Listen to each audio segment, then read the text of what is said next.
Welcome to Rising Tide Startups, where we chat with startup founders just like you from all over the globe. Each episode, we bring you practical and actionable tips to help you escape the cubicle and begin your own startup journey. Make sure you take notes. Take it away, Kevin. Here's a quick word from our sponsor, Podbrand Media. As a business owner, new sales leads are essential. At Podbrand Media, we create a branded podcast for you to generate those leads by interviewing your best potential clients as subject matter experts. Not only creating great rapport, but also great content to share in your industry. Affordable and effective. Contact us today at podbrandmedia.com to learn more.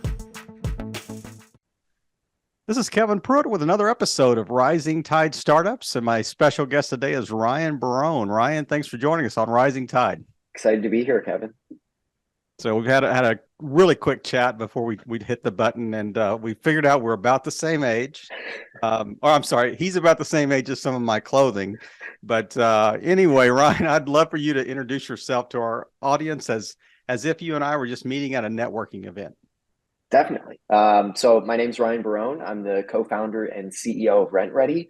And so I spend most of my time working on creating property management software specifically for independent landlords. So a lot of time individuals that have a 9-to-5 and manage some properties on the side, and trying to just create an easier way for them to manage those properties, whether it's collecting rent or tenant screenings or lease signing, pretty much anything end to end in the process. I just really enjoy working on both the improving it for the landlord and the tenant side of things as we build our platform for them. So the obvious question is, which came first, the chicken or the egg? Was it the landlord side or was it the tenant side that was kind of the impetus for the idea? Surprisingly enough, it was actually the tenant side. I was trying to solve my own problem as a tenant initially.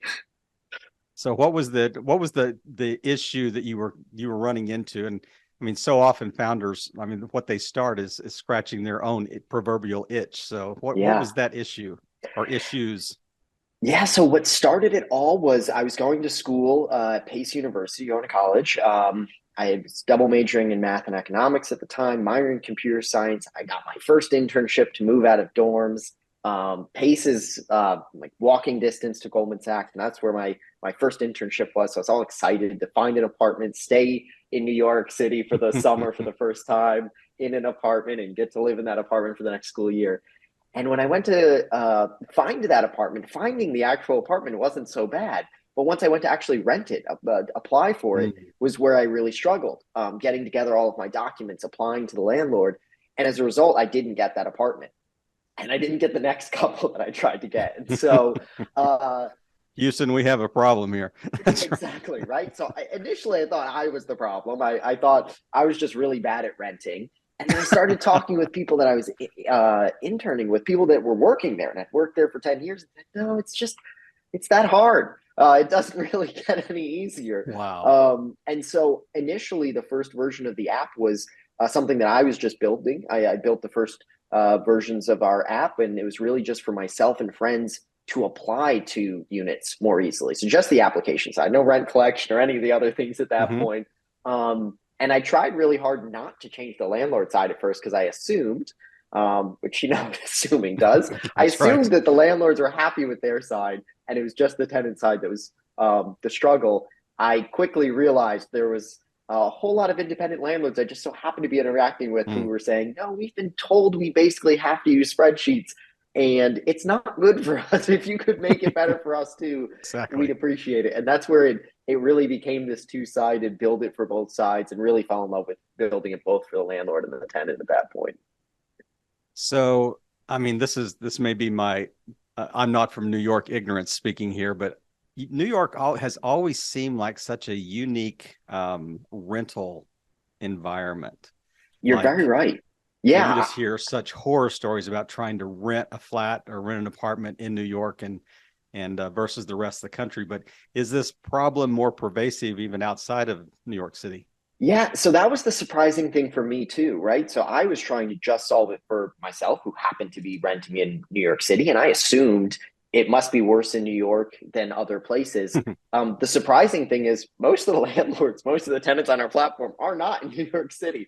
Most of them are all spread out across all 50 states, Virgin Islands, Guam, Puerto Rico at this point. Wow. So what I didn't realize was this wasn't a New York City issue. In a lot of cases, rural areas, suburban areas were having just as much of an issue, if not more of an issue, than some of the metropolitan areas that I just so happen to be trying to apply in. But honestly, it only came just from people coming to us and saying, can I use this in the area I'm in? And you can't. So it kind of just grew organically from there. I think I heard you in another interview reference kind of the analogy of the common app for universities. Yeah. And that seemed like such a great, comparison to what you were trying to put together. But walk us through the process, especially like first on the tenant side, and then we can talk about the landlord side a bit later. But from the tenant side, what is the process with RentRedi?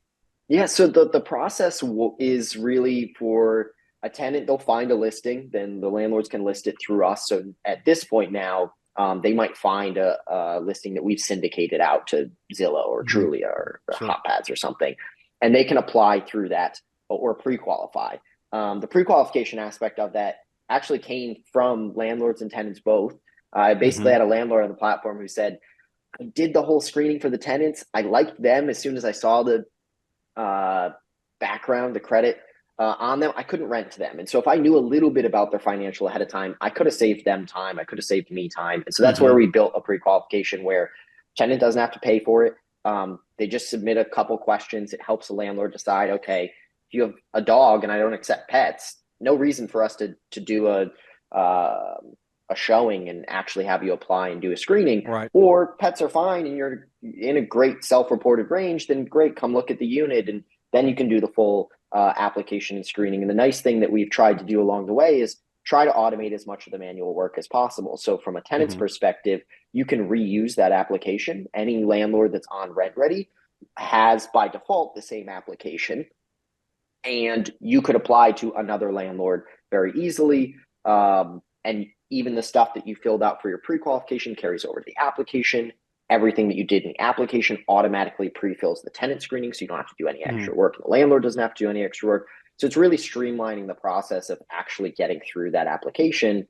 And then a big part of it is that we try to basically use the size of our community at this point. We have tens of thousands of landlords, hundreds of thousands of tenants on the platform at this point. So we've been able to go to people like TransUnion and say, hey, treat us not as, Kevin with 5 units and Ryan with 10 units, but treat us as one giant portfolio. And so we're actually able to discount a tenant running a TransUnion screening through us will pay less than if they were to go direct to TransUnion.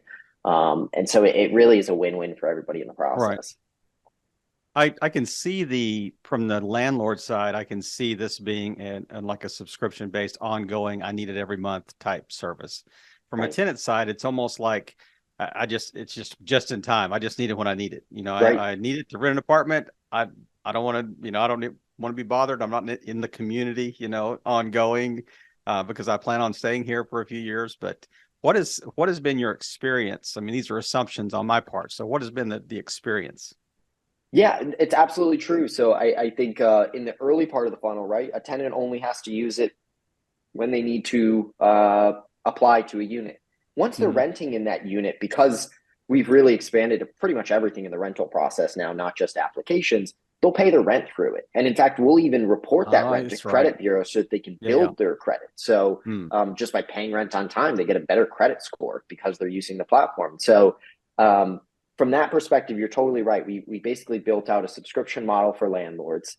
And the way we did it was actually a bit different than we had seen and still have really seen anybody else in the market do it, which was by basically making it a fixed flat rate for them. So the traditional model for like large property management companies, property management softwares for larger organizations was that basically you'd pay an extra amount for each additional unit you added. We kind of flipped that model on its head and said, well, if we have a massive community and we can get discounts on these partnerships that we're doing for things like TransUnion, we can discount the tenant in the process. We can make some money on the spread in the process. And Yeah. so we actually don't need to charge a landlord or a tenant more if they're adding more units or using the platform more. So basically, a landlord pays a flat fee. They basically pay like $9 a month. They can have as many units as they want.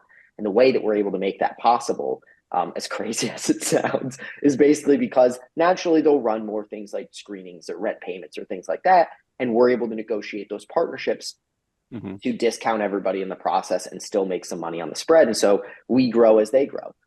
So it benefits us to help them be able to manage more, to do it easily, to make a better experience for the tenant where they want to stay in the unit. So it really does make it a win-win for everyone. So yeah, that was what I was going to ask you, because the financial model, I'm an econ major too. So Right. the financial model didn't make any sense when I heard, it was $1 a year, for a tenant or at whatever that maybe you had a special running at that time, but or it's $9 a month. I'm thinking, Right. man, that's going to be hard to cash flow here. But I can see that, through what I would almost consider like arbitrage, like you're like receiving rent payments. I mean, is it an immediate pass through, or is it kind of like banks? You're kind of like, there's a little bit of a lag there that before it goes on through, and there's a very small window that you're maybe earning interest on that So money. for us, we don't hold the funds at all to make any interest on the money. Landlords will set up accounts in their own name, and they can set up multiple, because a lot of different landlords will create a different LLC for each property too. Right. It separates some of the liability for that. So a lot of them will go in, they'll add a different, what we call like a payment account. It's basically a bank account that's going to connect to them. And when the tenants pay, that flows through to them. So we don't make any money on like the hold time or the interest basically between the tenant to the landlord. It's basically like the tenant pays a convenience fee that the payment processor charges. And then we've already negotiated with the payment processor to both bring that down on the tenant side of things, and then for us to basically get a cut of that. Yeah. So that we're discounting the tenant when they're paying rent. They're basically paying $1 when they pay rent. And then we're able to make some money on the spread there, so that we don't really charge any additional as you use the platform or grow. So, I mean, it sounds fairly complex, kind of the issues you're trying to solve, but I'm thinking, man, this has been a universal problem for years. This is just come up, post-COVID here. I mean, This was an issue that's had nothing to do with COVID. This is one of the few things that weren't, that it wasn't a birth out of COVID, but the whole idea of, it could be a fairly simple back end. You're receiving money, you're connecting to their bank accounts, you're storing their documentation that's, easily accessible to a landlord type thing.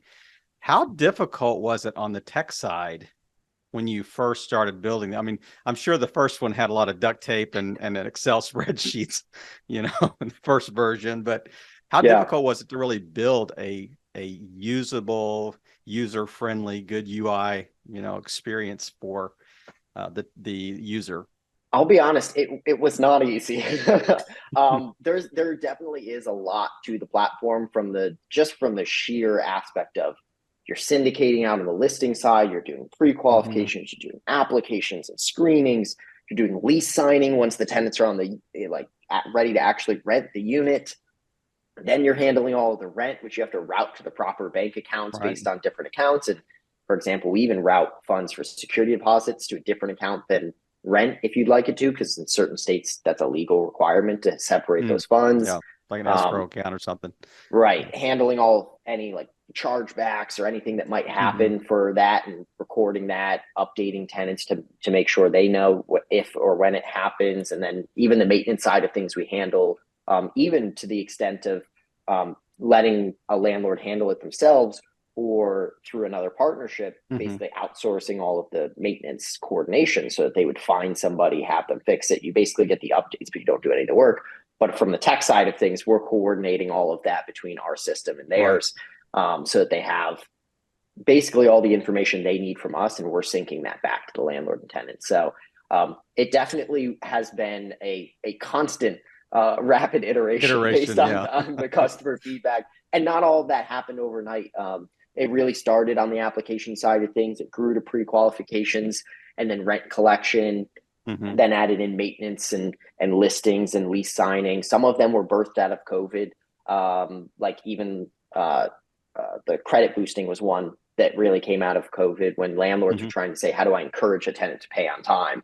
And Yeah. tenants were saying, how do I like, how do I, as a tenant, get incentivized to continue doing this? Mhm. And so When you it can't really, kick me out.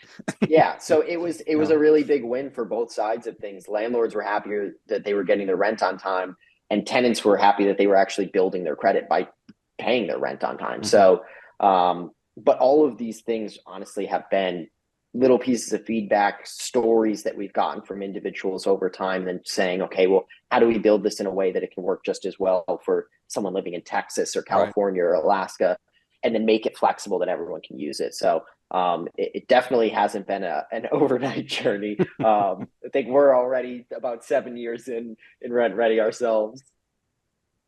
I am just a kind of a generic question about tech development, because this seems like a universal problem. I mean, I've talked to so many like SaaS founders, on the podcast, and yeah, I think the temptation would be to want to respond to virtually all feedback. Especially feature requests. They're going, hey, I'd love it if it did this and it did this and it did this. Do you have like a set business process that you go through with your team, with your engineering team, that says, okay, before we make a fundamental change to the platform or add a feature, it has to meet these criterion, or this percentage of users have requested it, or is there kind of a standard process you go through?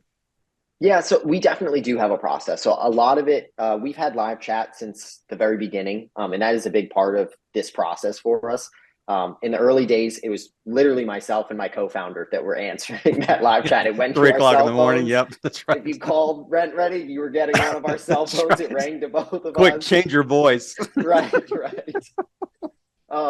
And so at that point, I think it was less of a process. It was easier because, I mean, we were both the ones taking in the feedback and then turning around, and I was literally programming it. So there wasn't really the chance for any sort of disconnect along the way. The relative volume of users at that time was much smaller than today, and so the process that we've implemented over time is trying to mimic that, but at a larger scale. And the way we do it is basically, if you request the same thing as somebody else, we start piling those up and linking those to each other, all of those requests. And in fact, when we release something, we know exactly who requested it. We'll often tell the person, even if it was, 5 days ago or 5 months ago, whatever Great it might idea. be, that, hey, the thing you actually asked for has helped us. And we really try to get extra information out of that request. I think one of the beauties of live chat, as opposed to like ticketing systems where you say submit a feature request and we'll think about it, is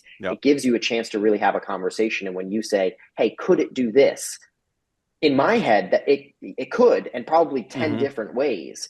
But if we can talk a little bit about, well, is this way better than that way? Why is it better than that? And then I can have that conversation with you and other people that ask that same thing. It gives me a chance to understand the right way and the wrong way to build something. If we can make it more flexible so that it can cover more use cases for more people. And I think that's one of the benefits of, we've really tried to build basically a single product that everybody can use and make it flexible enough for everyone. And so that is one of those criteria that we look at. Like, is this something that's going to be specifically just for Kevin to manage only his property? Or is this something that's going to be able to be used by lots of different people all across the US? And how do we make it so that it can work that way?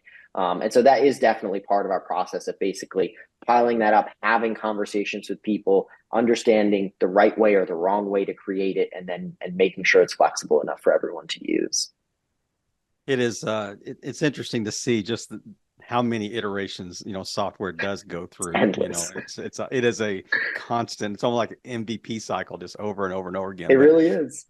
The idea that I think you and I maybe even talked offline about you had an internship at a university. Maybe it was during the interview here. But so did you just go from, you were in that internship, thought, man, I can't rent an apartment, and then all of a sudden, boom, I'm just going to start this? What was that transition, and how did you decide, I'm all in on so it was a slower process for me. At first it was, okay, I want to build some app for myself and friends to use. I didn't know how to build an app at the time. So I started talking to people that were actually, one of them was a student at Pace at the time. He was the only person I asked around, does anyone here know how to build an iOS app? And a lot of people sent me to this person. So I went and asked them. They sent me some online resource. I started taking these online courses that I could to learn more about. I knew one programming language. I learned Java at Pace, but could I learn Swift, eventually React and Node? And so a lot of it was kind of just this side project for me. It was something that I was just doing for fun. I didn't necessarily at the time think of it as a business or even something that would possibly become a business. It was just a problem I had, and it would be fun if I could solve it, and it would be nice for everybody else if it would make it better for them too. It wasn't until a couple years later, actually. So I did a couple internships at Goldman. The next year, I realized, I really like learning new things.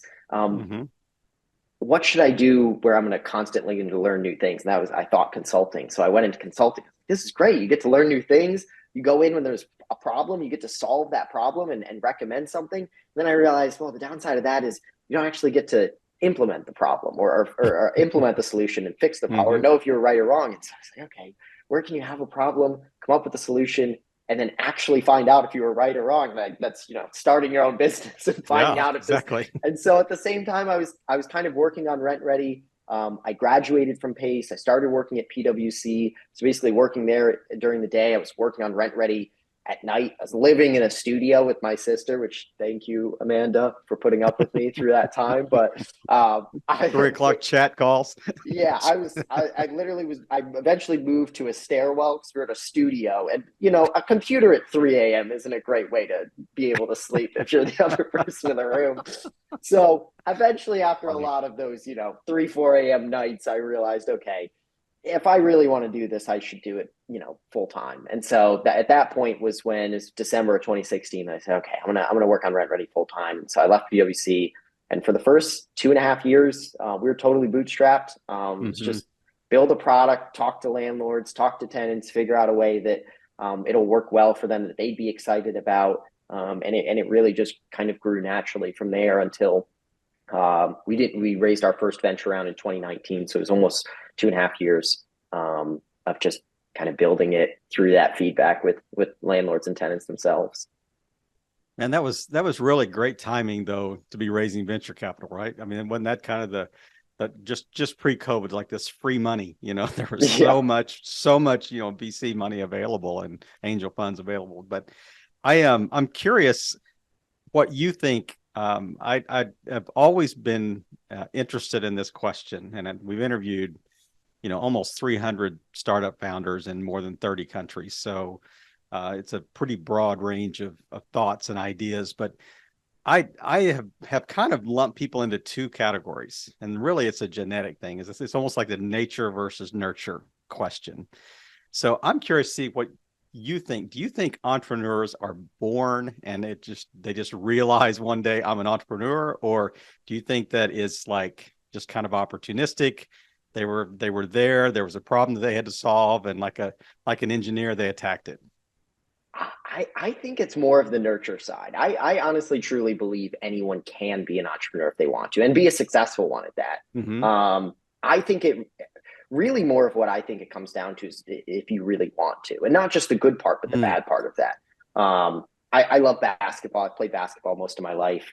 I'm only about 5'10", so making the NBA wasn't a great shot for me. But I had one coach that said something that stuck with me for all my life, which I feel like really relates to this, which is at the time, his name is Keith Rhodes. I really wanted to, try to go to the NBA, play college basketball, whatever it was.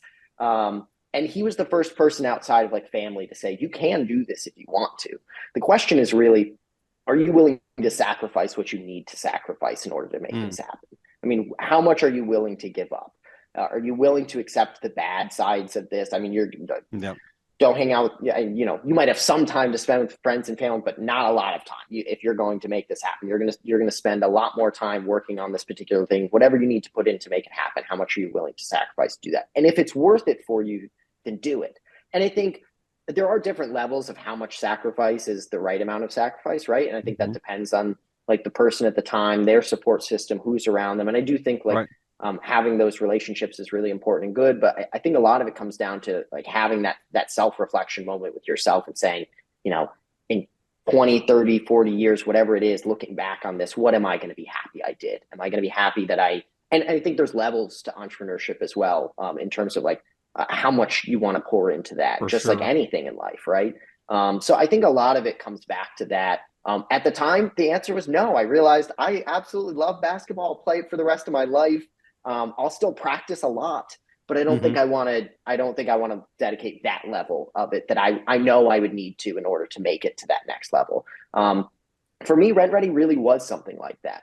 That was really one of those moments where I felt like, you know, I really would be willing to give everything I need to give to make this successful, and that I'll be happy looking back saying, wow, we did it. Like we actually made something better for a lot of people. A lot of people that I feel like are, especially I really love our segment, like the independent landlord segment. Thing I love about that is it's kind of akin to where I was when I was working at PwC and I was working on this at night. Like they have a full-time job. This is their like managing their properties. Yeah, it is is their their side rent gig. ready. Yeah. Exactly. So I think the excitement around that, obviously, like from my standpoint too, I'm pretty lucky in that I think a lot of like parents as well will say we'll support you, or we're happy that you're gonna, you know, go after this thing. I was fortunate enough to have a parent that would say I'll do it with you.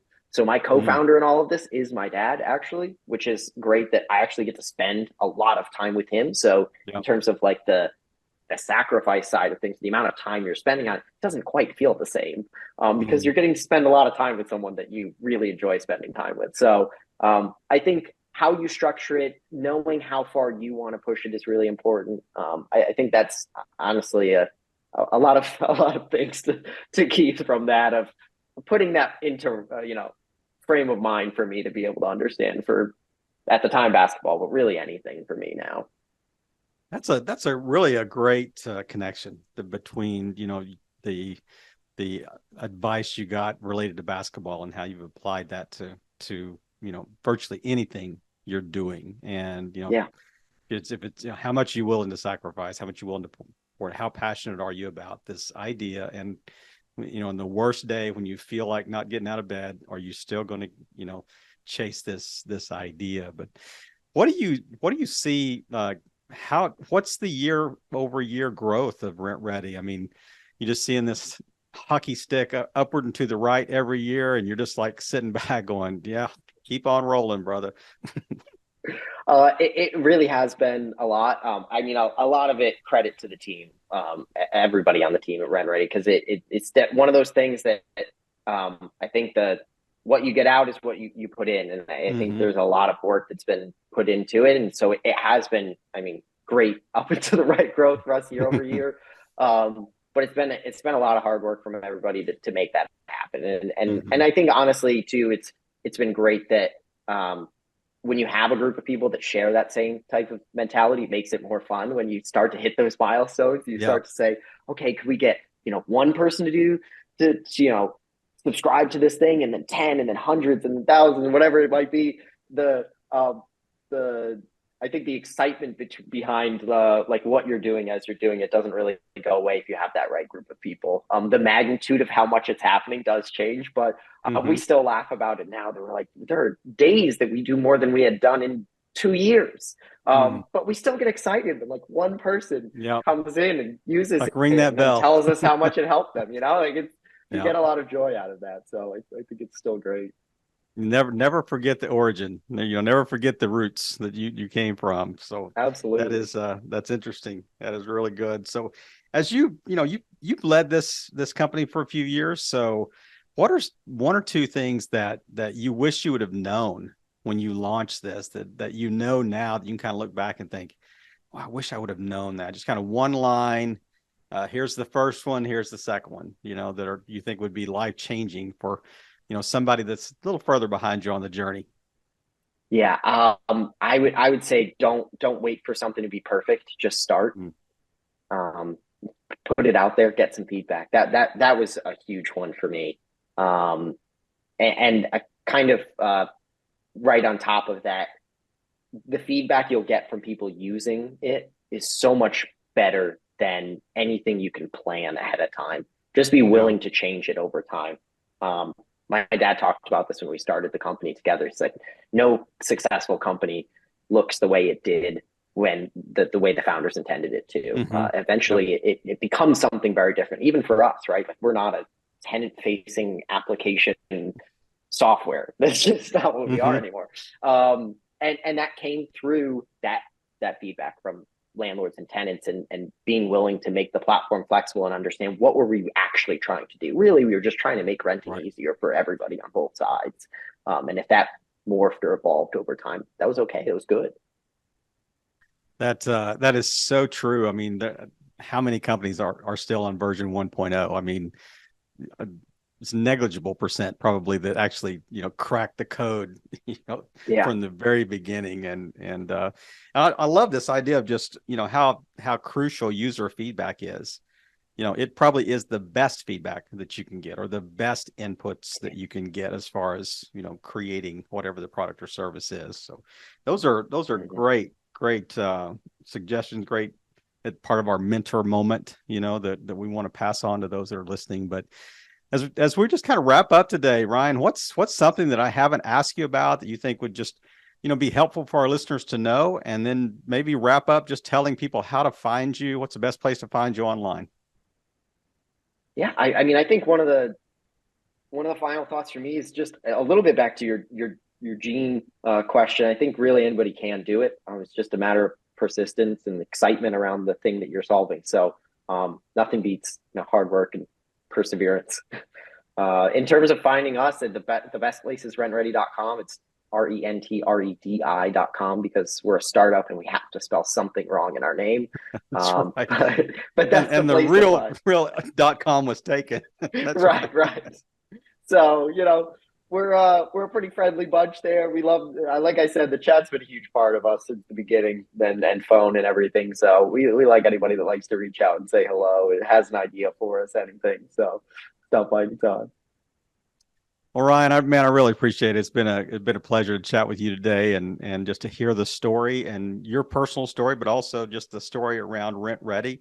And it's gonna be exciting to kind of watch its trajectory in the next few years, and just see the team grow, and how you're able to serve people virtually universally. What a way to create something that really does have such a broad application. But just thanks again for just sharing your story and just really playing your part in helping all boats rise in a rising tide.